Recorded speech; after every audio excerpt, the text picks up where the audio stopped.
Alors aujourd'hui, nous allons faire mon budget du mois d'août. Peut-être vous grossir un petit peu l'écran. Voilà. Alors, comme d'habitude, je vais vous montrer mon budget avec quelques petites modifications par rapport aux autres mois. Sachant que mon salaire, ainsi que la CAF et le compte des enfants, ce que je vire sur le compte des enfants, plus mon loyer, je ne vous le montre pas comme à l'habitude. Ceci étant dit, passons directement aux dépenses fixes. Alors, pour mes dépenses fixes, j'ai comme d'habitude mes assurances. Alors, mes assurances, toutes confondues, sont à 73 €. Je n'ai pas reçu d'augmentation et j'espère bien ne pas en recevoir tout de suite. Quant à l'EDF, je sais qu'il augmente, mais je ne pense pas subir d'augmentation. Je vais laisser 107 €. Je vais avoir une augmentation comme tout à chacun, ça c'est sûr. Mais sur les 107 €, en réalité, je ne consomme que entre 40 et 50 € tous les mois. Donc je sais que même s'ils m'augmentent, ce serait bien étonnant étant donné que je suppose ils vont tout simplement s'apercevoir que je ne consomme pas du tout sur ce que je suis prélevée. Alors, maintenant pour Free, je crois qu'il va falloir que je vérifie, puisque il semblerait que je vais payer 102 €. Or, 102 €, je pense pas que c'était ça que je payais avec Orange. Donc il va falloir que je vois ça. Là, j'ai changé d'opérateur. Je suis passée de Orange à Free. Malheureusement, les enfants n'apprécient absolument pas. Là où nous sommes partis en vacances, non seulement nous avions la pluie, le mauvais temps, le manque d'activité, enfin plein de choses, mais en plus, nous ne captions rien du tout. Mais absolument rien du tout au camping où nous étions. Donc, il a fallu que je prenne en plus le Wi-Fi payant du camping. En étant honnête, nous avons capté à peine la moitié du temps que nous avions besoin. Donc, même en captant, enfin en prenant le Wi-Fi du camping avec Free, ça a été une catastrophe. Donc là, je paye, je crois, plus que ce qu'il me faut et surtout plus que ce que la personne m'a dit que je devais payer. Donc, il va falloir que je retourne les voir, parce qu'il y a quelque chose qui ne va pas. Malgré tout, je laisse 102 €. Alors, mes abonnements, je suis à 16 €. Ma cotisation de mon compte bancaire vient à 10 €. Comme les autres mois, j'arrondis chaque montant.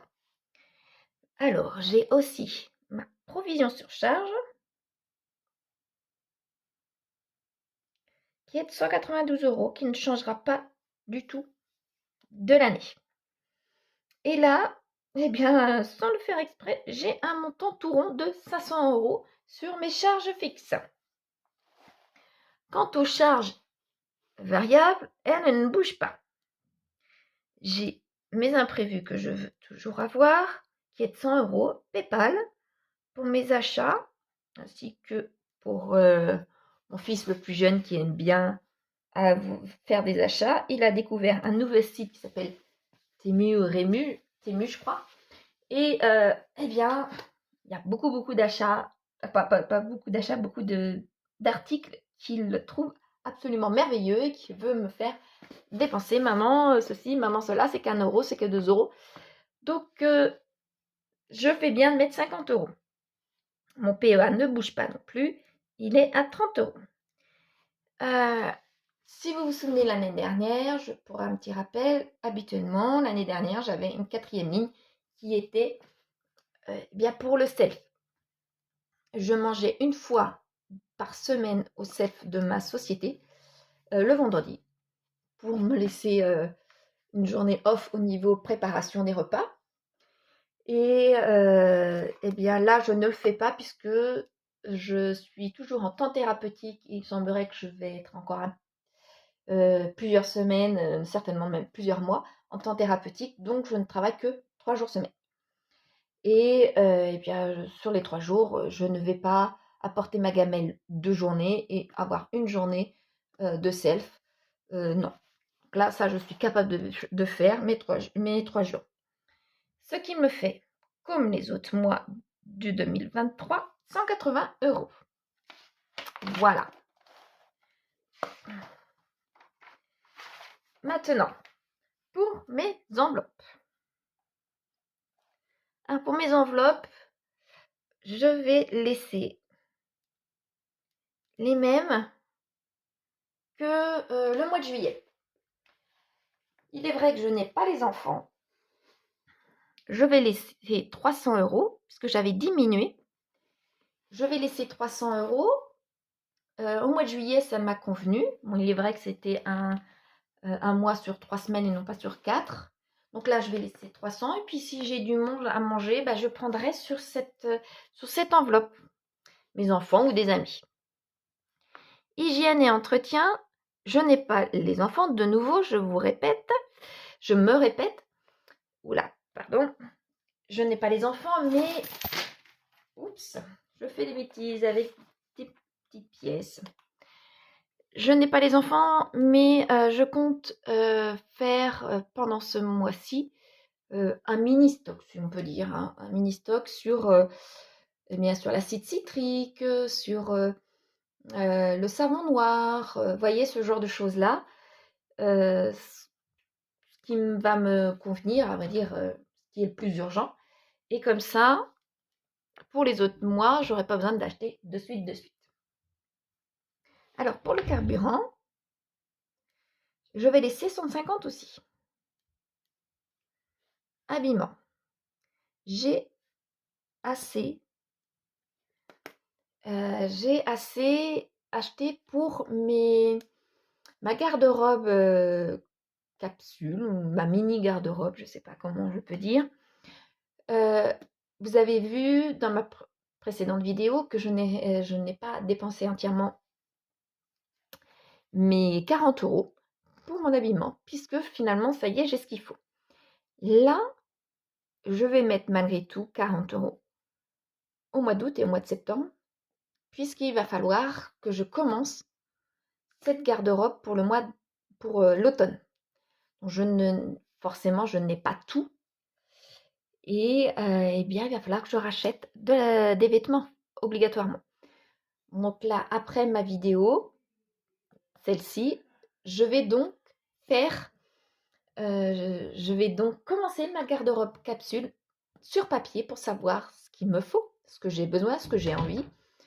Et dans la foulée, je vais regarder dans mes sacs de ce que j'ai de les années précédentes et voir ce que j'ai déjà en stock. Donc, j'espère que pour le mois de septembre-octobre, je n'aurai pas grand-chose à acheter, mais on ne sait jamais. Donc, c'est pour ça que je laisse 40 € au mois d'août, puisque je vais commencer à acheter pour cet automne. Voilà. Après habillement, beauté, 40 €. Ma coiffeuse va revenir de vacances, donc je vais pouvoir y aller. Mes loisirs, je vais essayer d'aller faire des petits tours à droite, à gauche et les extras. Voilà, 50 € aussi. Divers, 50 €. Donc normalement, j'ai pas besoin des 150 là. Ça, c'est même sûr, puisque je vais toute seule, je n'ai pas besoin d'aller à droite, à gauche, ça, c'est sûr.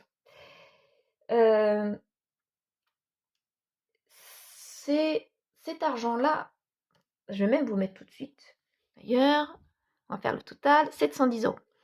Ces montants-là n'auraient pas dû être ces montants-là. Si vous vous souvenez, je vous avais dit que le mois de juillet et le mois d'août, pour moi, cette année ne comportait que 3 semaines classiques chacun. 3 semaines au mois de juillet, plus ma 4e semaine pour mes vacances. Pour le mois d'août, première semaine, je partais normalement sur le chemin de Compostelle, donc un budget différent, basé sur le même système que lorsque je pars en vacances. Et après mes 3 autres semaines pour un budget tout à fait classique pour le mois d'août. Or, eh bien, j'ai eu tout à fait le temps de regarder la météo tous les jours. J'ai regardé la météo prévisionnelle pour la première semaine du mois d'août, aux endroits où j'allais devoir passer sur le chemin de Compostelle en partant de chez moi. Et il s'est avéré que tous les jours, jusqu'à hier, je n'ai pas regardé aujourd'hui, mais jusqu'à hier, il s'est avéré que j'allais avoir tous les jours, de l'eau. Donc pour ma première année, mon premier tronçon du chemin de Compostelle, je me voyais très difficilement avoir de l'eau quelques heures par jour, tous les jours, excepté une journée. Excepté une journée, je me voyais difficilement marcher tous les jours sous la pluie, de manger sous la pluie et de dormir sous la pluie. C'est ma première année. On verra, je serai peut-être plus téméraire au bout de la 3e ou 4e année, j'en sais rien. Mais là, ma première année, je ne me voyais pas tous les jours vivre tout le temps sous la pluie. Il est prévu de tout le temps avoir de l'eau et ne pas avoir entre 0 et 1 millimètre, vraiment avoir de l'eau. Donc là, j'ai décidé, le cœur meurtri, de ne pas y aller. Je suis vraiment très, très chagrinée. Mais je vais m'occuper autrement. Je vais préparer la rentrée pour les enfants. Je vais mettre bien l'appartement en ordre le temps qu'ils ne soient pas là. Je vais préparer mon futur déménagement à la fin de l'année. Donc ça signifie faire du tri. Tout ça ne va pas se faire dans la semaine, mais dans le mois. Mais dans la semaine, le gros du mois va être fait, ça c'est sûr. Et puis je vais peut-être aller visiter ma famille, tout simplement. Voilà. Donc c'est pour ça que ces montants sont à l'identique que le mois dernier. Je le mets sur 3 semaines. Donc ça aurait dû être ce montant-là.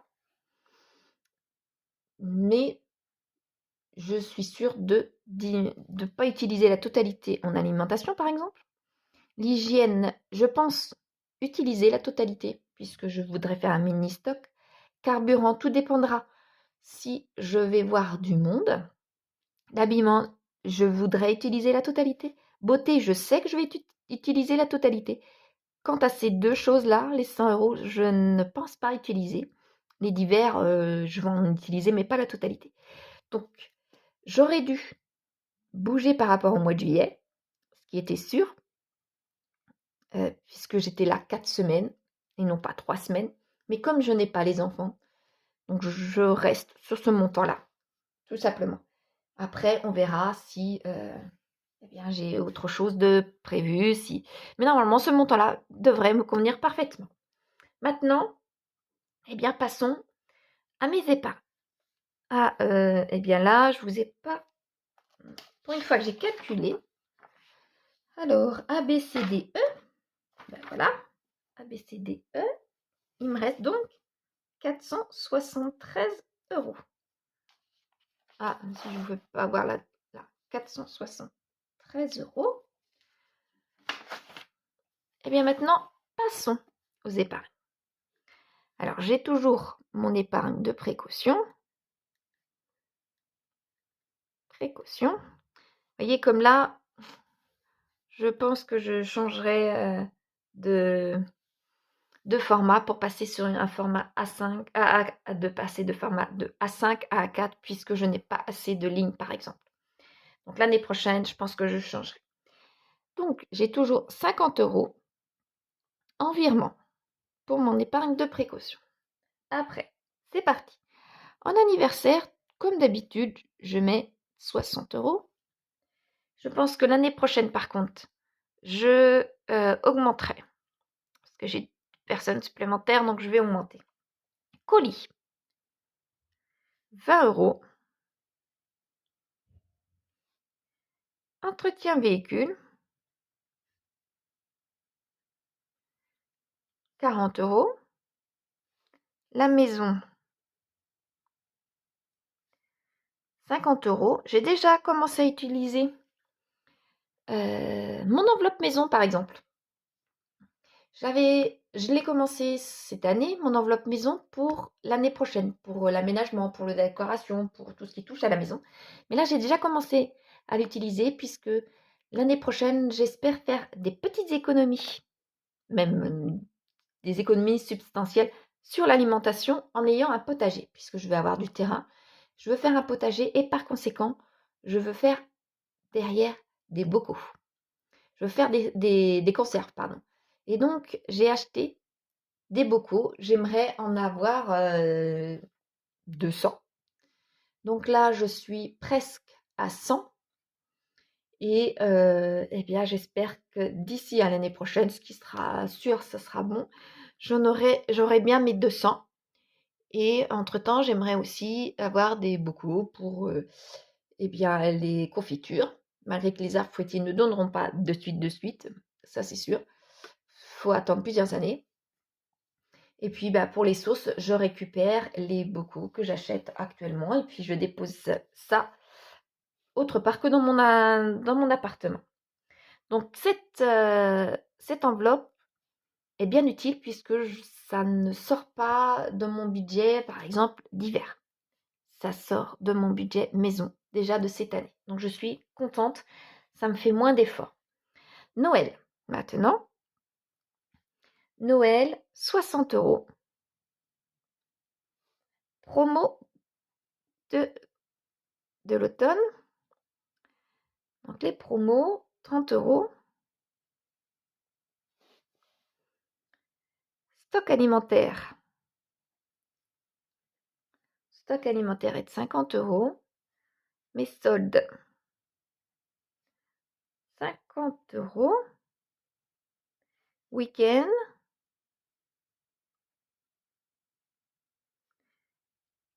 20 €.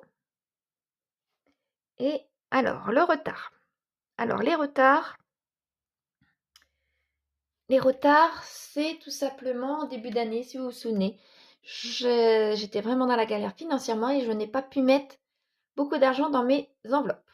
Donc, il y a certaines enveloppes qui n'ont pas eu d'argent les 2-3 premiers mois. Et donc, là,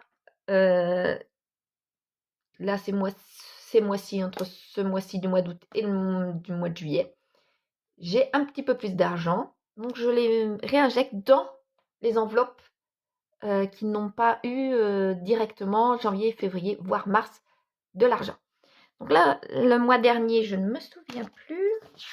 Le mois dernier, combien j'avais mis le mois dernier? Juillet.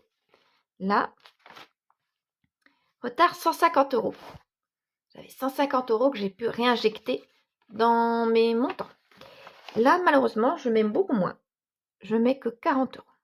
Mais c'est toujours ça pour certaines enveloppes. Ce qui me fait un montant de 430 €. Et il me reste, je crois, 2 ou 7 €. Je ne sais plus combien j'ai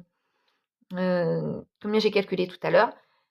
Ils resteront sur mon compte bancaire, tout simplement, pour pouvoir faire le budget zéro. Ce sera à peu près ça. Alors, pour celles qui vont me poser la question, les astérix, ici, de ces 6 enveloppes-là, c'est les... Comment ça s'appelle? Comment je pourrais vous dire? Les enveloppes qui sont finies, qui ont eu leurs objectifs atteints. Voilà. Comme là, attendez, je vais essayer de voir si je peux vous faire voir. Je crois que je vous l'avais déjà fait voir. Alors, les anniversaires, entretien, non. L'anniversaire. Zut. Oui. Les anniversaires, par exemple. Voici mon petit cochon. Les anniversaires, je mettais 60 € tous les jours, tous les mois, pardon, pas tous les jours, tous les mois. Il me fallait 400 €, c'est derrière, hein. On voit déjà le 4, il y a 2 zéros derrière. 400 €. Et donc, j'ai terminé au mois de juillet mes 400 € que je vais utiliser petit à petit tout le long de l'année. Voilà. Et, eh bien, ces 400 € là, l'enveloppe étant terminée, j'ai quand même mes 60 €. Je garde ces 60 €, je les retire, je garde, je les mets de côté et après je les réinjecte dans les enveloppes qui n'ont pas été terminées. Comme là, il y a 6 enveloppes qui ont été terminées pour 1, 2, 3, 4 enveloppes. Non, là, c'est pas une enveloppe, ça. 3 enveloppes qui ne sont pas terminées. Donc, ces 6 enveloppes vont venir gonfler ces 3 enveloppes-là pour qu'elles puissent être terminées au plus vite. Après, alors, c'est où? C'est, je ne sais plus.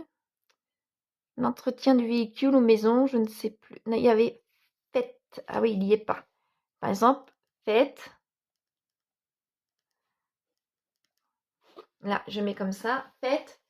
Eh bien, tout simplement, l'enveloppe n'est absolument pas commencée. Voilà.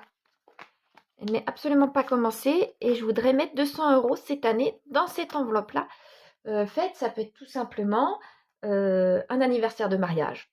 Un mariage ou moi, pour mon anniversaire, mais normalement ça c'est prévu dans mon budget anniversaire. Ça peut être, je sais pas, en général c'est ça, quand on est invité pour des fêtes ou quand on est invité, quand je suis invitée quelque part. Voilà, là je n'ai rien du tout. Ce qui m'embête, c'est parce que je prends dans mon enveloppe d'hiver, par exemple. Et d'hiver, c'est pas une enveloppe qui est extensible. C'est un petit peu une enveloppe fourre-tout, mais à vrai dire, c'est surtout des choses qu'on oublie, comme là, ou alors pour des sépultures. J'ai noté, alors qu'est-ce que j'ai noté pour l'année prochaine? Pas oublier de prévoir. Oui, sépulture. Vous voyez, là, j'ai noté. On va prévoir pour l'année prochaine de dégager un petit budget pour les sépultures en espérant ne pas en avoir beaucoup et pour aller au salon de thé à la guinguette. Les enfants et moi-même adorons aller à ce genre de choses-là. Mais c'est un budget. Et à chaque fois, je le prends sur mon budget extra ou sur mon budget d'hiver. Ce qui peut être bien, hein. Mais lorsque ça devient récurrent, autant faire une enveloppe. Donc, j'aimerais faire une enveloppe, mais pas spéciale salon de thé.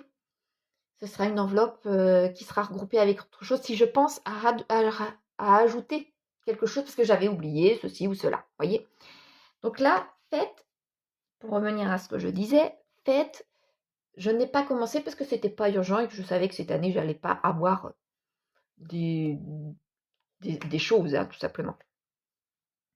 Mais par exemple, je pourrais très bien avoir besoin, dans ce genre d'enveloppe-là, à m'habiller ou à me chausser, puisque j'ai un mariage, par exemple. Vous voyez? Ou alors, il me faut acheter des cotillons pour le 31 décembre ou du maquillage pour Halloween, ce genre de choses-là pour les enfants. Et eh bien, il me faut. C'est bien comme je vous disais, dans l'enveloppe d'hiver, mais il ne faut pas tout mettre dans l'enveloppe d'hiver. Donc voilà.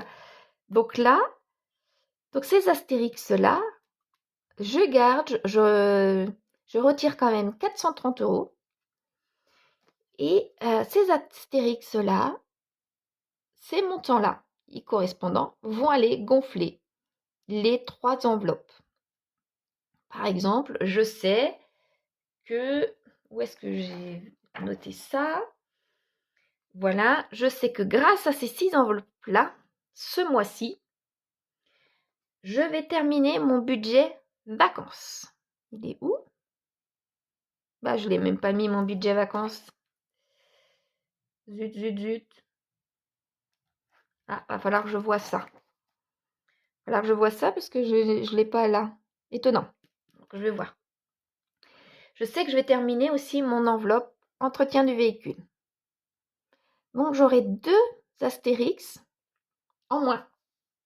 En plus, pardon, j'aurai 2 Astérix. Il ne me restera plus que, d'ici à la fin de l'année, à remplir l'enveloppe et à terminer, j'espère, l'enveloppe maison, l'enveloppe stock alimentaire et l'enveloppe fête.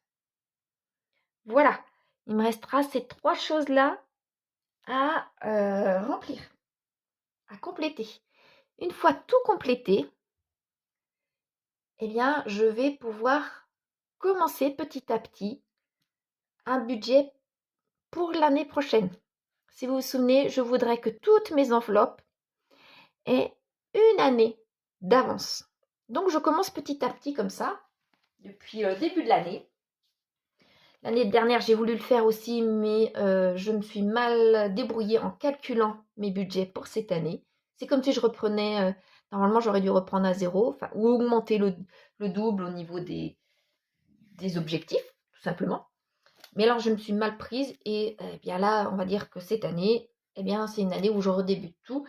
Et du coup, là, j'espère tout remplir pour d'ici à la fin de l'année, je puisse commencer, anticiper sur l'année prochaine. Voilà. Donc là, c'est terminé pour moi.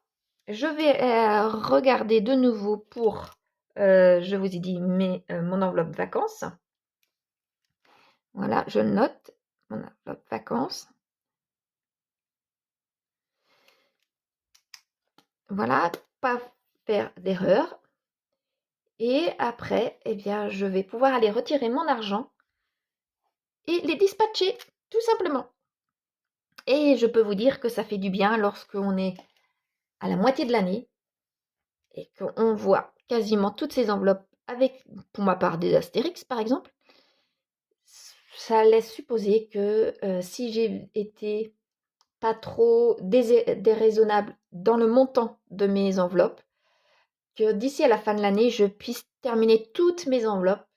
Et ça va faire un bien fou. Et l'année prochaine, encore un peu plus et encore un peu plus. Et j'espère que d'ici 2 ou 3 ans, j'espère d'ici 2 ans maintenant, que j'aurai une année d'avance au niveau de mes budgets, de mes enveloppes. Comme ça, je vais pouvoir être tranquille tout en continuant mon épargne de précaution, naturellement, tout en le continuant. Mais il y a certaines choses que je vais pas pouvoir tout faire, ça c'est sûr. Donc je ne sais pas si je vais, d'ici à la fin de l'année, commencer l'année prochaine, ou si par exemple, pour mon entretien des véhicules, j'ai mis une enveloppe de 1 000 €. Et je me dis que ce serait mieux d'avoir une enveloppe de 2 000 €, puisque lorsqu'on a une grosse facture, ça peut vite dépasser les 1 000 €. Ça peut vite, dans l'année, avoir besoin de pneus, changer les freins, le contrôle technique. Donc si on a une grosse facture aux environs des 800 000 €, eh bien on est embêté malgré tout. Donc c'est pour ça que concernant l'entretien des véhicules, j'aimerais bien passer à 2 000 € et le fonds de secours aussi. Ça, je vous en ai parlé plusieurs fois. Le fonds de secours, 1 000 € pour moi, c'est un peu juste. Avec les enfants, c'est un peu juste. Donc j'aimerais bien, va falloir que je réfléchisse, soit 1 500, soit 2 000 aussi. Et après, réajuster, pour la santé par exemple. Là, je m'aperçois que c'est très juste, c'est trop juste de ce que j'ai prévu. Donc je pense que je vais augmenter aussi. Mais ça va se faire petit à petit parce que mon budget n'étant pas extensible, je ne vais pas pouvoir doubler tout. C'est pas possible. Déjà, je ne sais pas comment je vais faire pour atteindre tout ça. Bon, mon fonds de secours, une fois que j'aurai atteint mes 2 000 €, je ne vais pas le continuer. Voilà, je vais juste réinjecter quand je m'en servirai dedans. Voilà. Mais l'entretien du véhicule, c'est pareil, quoi. C'est très rare que dans l'année, lorsque une voiture est très bien entretenue et qu'elle est récente surtout, on ait besoin tous les ans de dépenser 2 000 €. Donc voilà, il y a des choses comme ça, c'est dans un premier temps et après il y a juste réinjecter de ce qu'on a dépensé. C'est tout. Donc je verrai, va falloir que je réfléchisse, réellement au montant pour l'année prochaine. Comment faire? Ça, donc ça sera mon travail de cet automne avec, ma garde-robe, à constituer, garde-robe d'automne et garde-robe d'hiver. Et mon budget planeur là, celui-ci, le transformer, ajouter des feuilles et transformer d'autres feuilles, voilà. Bien fluoter, correspondant à tous les montants et tout passer en A4 surtout. Donc, j'ai de la réflexion et de la manipulation à faire et puis voir comment ça va se passer. Tout ça dans les prochaines semaines, donc pas au mois d'août, hein, le mois d'août c'est autre chose, mais au mois de septembre-octobre à faire tout ça et bien novembre-décembre par contre, eh bien, ce sera le temps du déménagement, donc j'aurai autre chose à penser. Donc, faut pas que je tarde à penser à tout ça. Peut-être là au mois d'août si j'ai le temps aussi à penser à faire ça. Voilà. J'espère ne pas avoir été trop longue. Pour une fois, je me suis un petit peu étalée sur ma vie privée, sur mes pensées. J'espère que ça vous a pas trop saoulé. Et je vous dis, eh bien, à dimanche prochain pour, eh bien, le bilan de ma première semaine. Voilà. Je vous dis à plus tard. Et comme d'habitude, portez-vous bien. Bisous tout le monde.